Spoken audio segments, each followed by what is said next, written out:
Hello guys, welcome to my classes on Indian polity by M. Lakshmikant. Here I am your instructor Vivek Kumar. Those who are preparing for UPSC State PCS SSC CDS CAPF can avail the benefits out of this course. It would be very much helpful. So first thing is I would like to convey my thoughts. First is the medium of communication. Medium of communications bilingual होंगे, हिंदी और English दोनों में। और एक है second one is the PPT. PPT आपके सिर्फ English में अवेलेबल होंगे। So hope you guys enjoy it I think so. Further moving to next slide. This is historical background, ऐतिहासिक पृष्ठभूमि। तो ऐतिहासिक पृष्ठभूमि में बेसिकली क्या है कि 1600 में ब्रिटिशर्स एंटर्ड करते हैं इंडिया में। 1765 दे got the diwani rights, 1858 crown rule and 1947 left India. यहाँ पे हम लोग मेनली एक्ट्स पढ़ेंगे, उनके प्रोविजंस पढ़ेंगे। Okay, these all are we are going to study in this historical background, ऐतिहासिक पृष्ठभूमि। So first here it is why they got the diwani rights. तो दीवानी राइट्स पहले होते क्या है कि एक राइट्स होते हैं over revenue and civil justice. This is what diwani rights is. Then there is this diwani rights over Bengal, Bihar, Orissa. और ये दीवानी राइट्स कैसे शाइन हुए थे, किन के बीच हुए थे? तो शाह आलम टू और इनके पार्टी में थे nawab of Bengal, that is Mir Qasim, और दूसरे थे नवाब ऑफ अवध, शुजाउद्दौला। तो यहाँ पे बैटल ऑफ बक्सर हुआ in between Shah Alam and Britishers. Then Britishers won this battle and which got resulted into Treaty of Allahabad in 1765. And 1858 there is the Sepoy Mutiny here. तो इस वजह से यहाँ पे क्राउन रूल आया। Before this it was East India Company rule. Okay, तो यहाँ पे क्राउन रूल आया because there were sepoy mutiny. Why it happened? Because of Mangal Pandey who was 34th Bengal infantry who revolted against the Britishers. तो reason क्या था इनका revolt करने का? तो बहुत सारे रीजंस थे।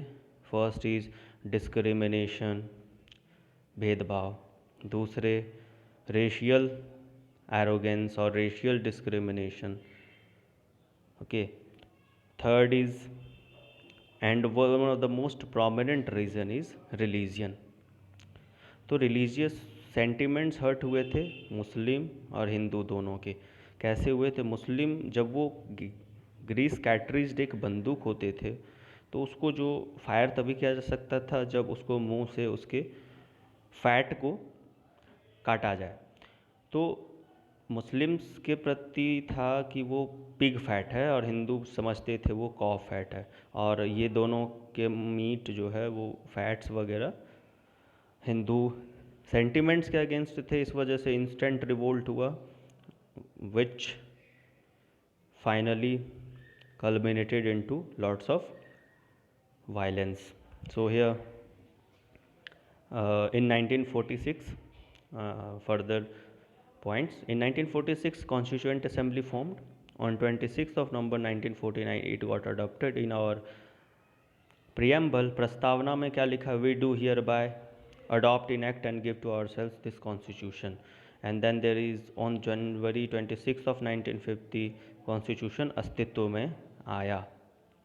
ओके, तो इसका एक इम्पॉर्टेंट सिग्निफिकेंस है क्योंकि उस टाइम में 26 ऑफ जनवरी तो जवाहरलाल नेहरू ये रावी नदी के किनारे 1930 में झंडा फहराए थे। तो इस डेट का एक स्पेशल महत्व है। So lots of laws incorporated in constitution was from the Government of India Act or Government of India Act 1935. This came into UPSC questions, UPSC mains questions. So we'll be looking into it when we go across this act. हम लोग detail से पढ़ेंगे। So moving to next slide.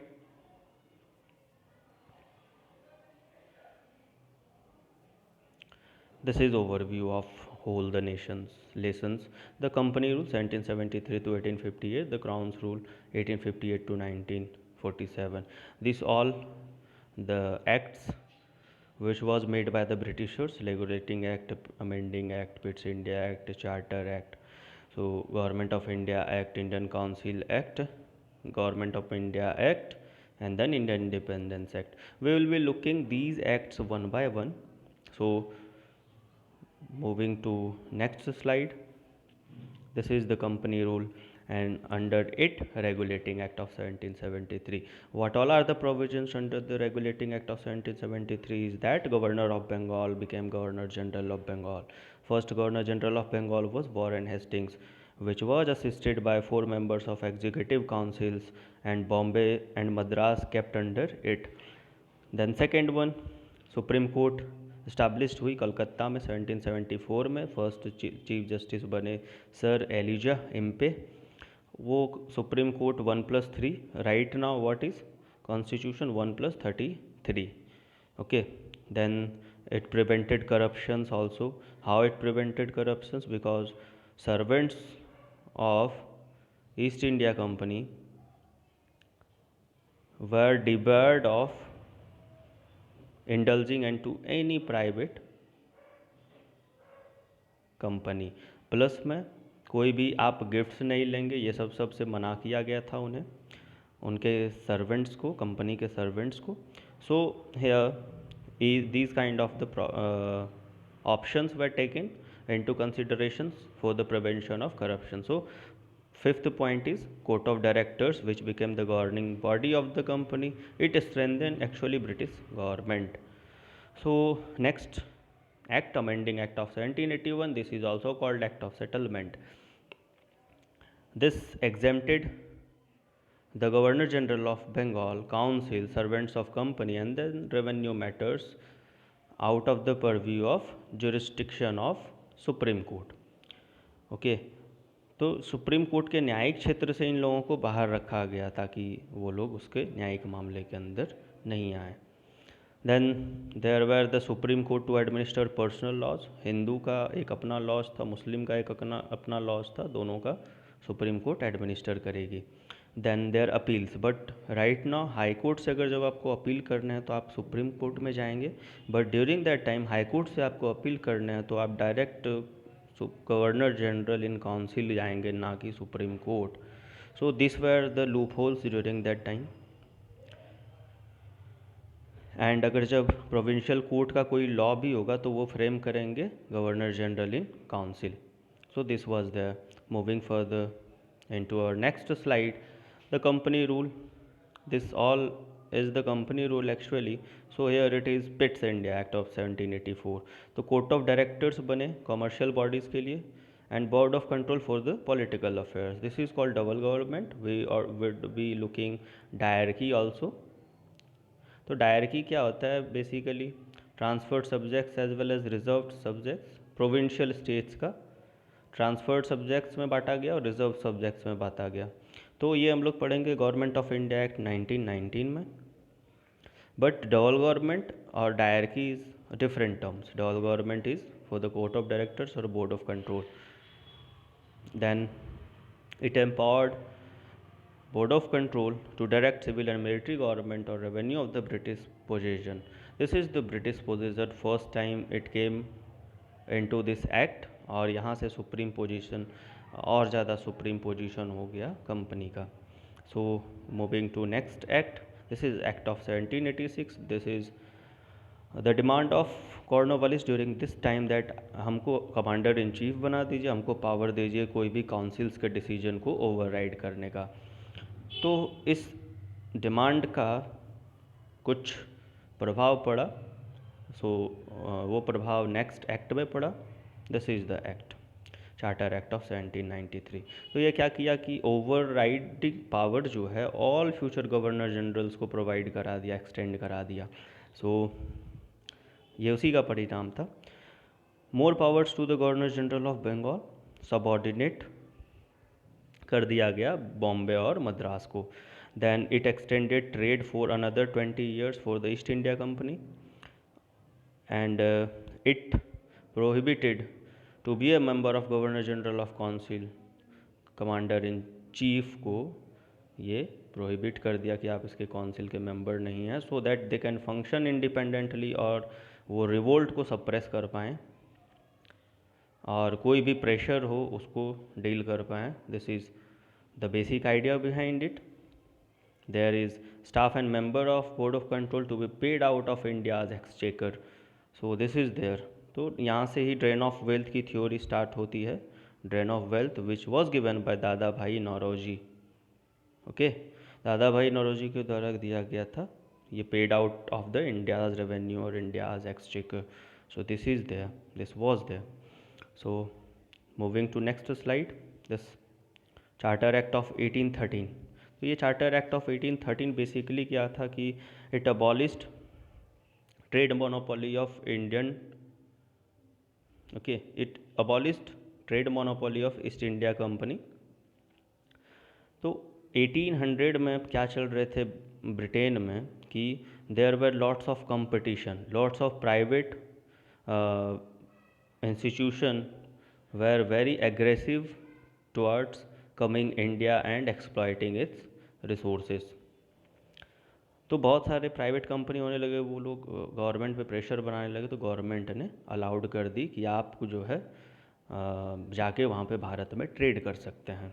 तो ये open हो गया सारे Britishers के लिए, throne open to all Britishers. लेकिन यहाँ की ईस्ट इंडिया कंपनी जो थी उसको टी के क्षेत्र में, चाय के क्षेत्र में और ट्रेड विद द चाइना के क्षेत्र में उनकी मोनोपोली कंटिन्यूड रही. ओके, चलती रही.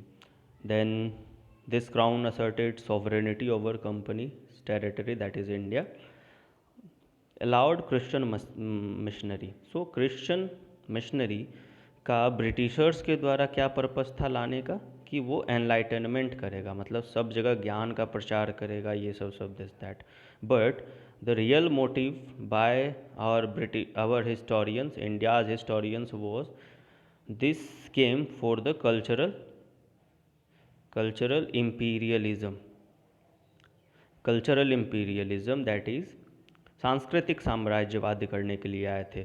अगर जब आपको बार बार कहा जाए कि आपकी संस्कृति सभ्यता सब गलत है, आ जाओ मेरे सभ्यता संस्कृति, हम लोग बहुत सुप्रीम हैं, हमारी संस्कृति कल्चर बहुत सुप्रीम है, तो आप एक हीन भावना की दृष्टि से देखोगे खुद के कल्चर को. सो वो बजाय मिलिट्री डोमिनेशन के आप पे ऐसे ही रोल करेगा, ऐसे ही शासन करेगा जब आप कल्चरल रूप से ग्रसित हो जाओगे दैट हम लोग को भी सुपीरियर बनना है उनके जैसा. नहीं, ये this is not the good thing. ये spread of western education is also like of cultural imperialism और रेशियल सुपीरियोरिटी. जबकि उन लोगों का रेशियल सुपीरियोरिटी सब ख़त्म हो गया था, Jallianwala Bagh and this kind of the incidents. This is not a civilized society kind of examples. This is the bad examples. So it also authorized local government to impose taxes on person or else get punishment. This is the local government को भी द्वारा impose किया जाने लगा tax. और moving towards the next, this is Charter Act of 1830. This is centralised.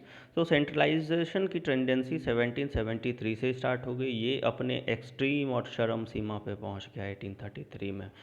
सो क्या क्या provisions थे इसके अंदर? गवर्नर जनरल ऑफ बंगाल को गवर्नर जनरल ऑफ इंडिया बना दिया गया, lord William Bentinck, which was also vested with the civil as well as military power. It deprive the governor of Bombay and Madras from their legislative power. यहाँ पे legislative power complete ख़त्म हो गई Bombay and Madras की. Previously जो लॉज बनते थे उसको बोला जाता था रेगुलेशंस, लेकिन अब जो बनने लगे हैं उन्हें बोला जाता था act. It also cause the abolition of Sati act 1922 which was by the effort of Raja Ram Mohan Roy. Okay, ये हमारे हिंदू पुनर्जागरण के बहुत बड़े लीडर थे. सो कल्चरल उत्थान के, एक्चुअली सांस्कृतिक रूप से उत्थान के लिए ये बहुत बड़े पुरोधा माने जाते थे. So here it also ended the commercial body which became purely administrative body, EIC, East India Company. East India Company commercial affairs इसका commercial power, but it became the purely administrative body actually. Then there is it attempted here, please look this term attempted. So it's not actually implemented, but attempted to for the open competition for the civil services. Indian should not be debarred, and on this statement Indian should not be डेवेड which was negated by court of directors. तो court of directors के द्वारा ये मना किया गया कि नहीं, इंडियंस इसमें आ रहे हैं open competition for the civil services, this is not fair things. तो इस तरह से ये पूरा खंडित हो चुका था. So there is also Macaulay minute for the English education. This is also important in 1833. Then this slavery against law. It was abolished in 1843 by Attenborough. और लॉ का क्लासिफिकेशंस भी आना स्टार्ट होने लगा था under the lord Macaulay committee. Here we are going to discuss this law classification. Next slide. This is here CPC, CRPC, IPC. Criminal Procedure Code, Civil Procedure Code, Criminal Procedure Code, as well as Indian Penal Code. Civil Procedure Code is in 1859, amended in 1908. Then Indian Penal Code is in 1860. Criminal Procedure Code, which was in 1961, it amended further in 1873. So what is the basic differences between three of them? So it was for the civil offenses. Okay, normally civil offenses like marriage, land and contract disputes, plus में जो इस type के जो civil offences होंगे उनमें extreme case में आपको jail वगैरह दिया जाएगा. हालांकि उसमें सिर्फ कंपनसेशन और मिनिमम पनिशमेंट दे के आपको छोड़ ही दिया जाता है, like divorce kind of. This is the civil offences. What is in criminal offences? it is the rigorous punishment, higher penalty. Okay, like murder, rape, inhuman crimes, तो हायर पेनल्टी मिलेंगे आपको. और बहुत हीनियस क्राइम आप किए होंगे तो like उस टाइप से यहाँ पे क्रिमिनल पनिशमेंट मिलेंगे क्रिमिनल ऑफेंस के. So here in Indian penal code 1860 it illustrates the definition as well as punishment written, like section 302, death penalty. What is this? You might have heard during the any Supreme Court judgment in movies. Okay, movies में क्या देखते होंगे, ताज़ीरात हिंद दफ़ा 302 के तहत this person founds guilty and this is the reason they have given this punishment to be hang, killed, death. Okay, तो उनको मृत्यु दिया जाता है दिस फ्रॉम हेयर, जो भी सेक्शंस वगैरह रहते हैं तो उनके through. Moving to next slide. I hope you have understood these points. What is the basic differences between all of them? So moving to next points. Here Charter Act of 1853. What Charter Act of 1853 is actually all about? This has this provision that ये पहली बार separate किया legislative as well as executive functions. Legislative law making functions, okay, and executive is administrative functions. सो ये पहली बार separate किया दोनों को. Then there is this legislative council. जब separate किया तो ये तो बनेगा ही, 6 मेंबर्स इसमें जोड़े गए जिसको मिनी पार्लियामेंट बोला गया. मिनी पार्लियामेंट एक तर्ज पे बनाया गया था, जो ब्रिटिश का पार्लियामेंट था उसी के तर्ज पे मिनी पार्लियामेंट यहाँ बनाया गया. देन देयर इज़ हेयर जो 1833 के चार्टर एक्ट में नहीं हो पाया वो यहाँ पे कंप्लीट हो गया, open competition for the civil services, और Indian also can join this. तो फर्स्ट इंडियन कौन थे? Satyendra Nath Tagore in 1863 and Macaulay committee आई आपकी 1854 में. दिस आल्सो यही कोडिफाई किया गया था इसके द्वारा, IPC, CRPC, this that. Finally okay. Then it extended companies rule can't terminate till parliament. Like जब तक पार्लियामेंट नहीं चाहेगा तब तक कंपनी रूल हमारी भारत में रहेगी ही. This is called monopoly kind of things. जब तक हम नहीं चाहेंगे तब तक हम नहीं जाएंगे. So these kind of the things was there. So and there is first time local representation in Indian Legislative Council. तो फर्स्ट टाइम इंडिया से रिप्रेजेंटेशन गया लेजिस्लेटिव काउंसिल में, 4 out of 6 appointed by provincial government, तो Bombay, Madras, Bengal and Agra, तो इन लोगों के द्वारा first time ये अपॉइंट हुआ। या so this is completed, we have completed this company rule 1773 through 1858. Now we will be looking this topic in the next session. Okay, this crown rule 1858 to 1947 is there. This Government of India Act 1858, this Council Act, three Council Act 61, 92 and then 1909. Then both this Government of India Act, this actually came into examination of UPSC and mains. We would be also discussing with the prelims questions, but in next session. Okay, and Indian Independence Act of 1947. तो here हम लोग ये सारी चीज़ discuss करेंगे next lectures में। Okay, we have done with this, please do revise. Okay, if you have any queries I am very very much happy to help you out people. So here